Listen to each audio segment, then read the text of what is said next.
Buffalo Sabres question, and this one comes via Brett. And Brett asks, is Benson or Kulich the better Sabres prospect?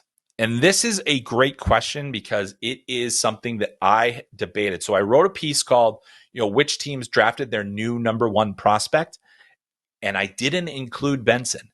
And that was actually one of the things that I thought longest and hardest about, because if you've watched this podcast or listened to this podcast or heard me talk about Zach Benson, you know how much I like the player. You know how much I believe in the player, even though he's smaller, he's so tenacious, he's so skilled, and I believe he's going to make an impact. The thing about a guy like Zach Benson is you have to go to the right situation. I think Buffalo is a perfect situation for him. He doesn't have to be one of the primary prospects. He's just another in a long line of several young players, and he can fit in more in Boston. The thing that I think, the reason that I separate Jiri Kulich and Zach Benson a little bit. So Kulich is a year removed from his draft. He had a sensational scoring season in the AHL this year. He's a little bit bigger.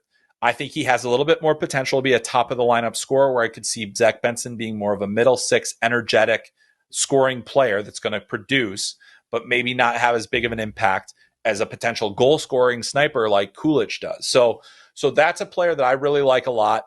I also have to throw Devin Levi into the mix here, because what if he really does top out as a number one goaltender? If that's what we view as his future, and I believe that's a reasonable expectation given his history and what he's proven, what's more valuable? A second or third line wing, a first line wing, or a great goaltender, a number one goaltender? I'd probably take the goaltender. It's just the chances of him being there. So like Kulich, Benson, and you've got, Savoy still. You've got others in that mix. You've got Levi. There is a lot to like in Buffalo. Pretty sensational stuff there. They got a great class. But I would take Kulich in that 1 versus 1 to answer that question more definitively.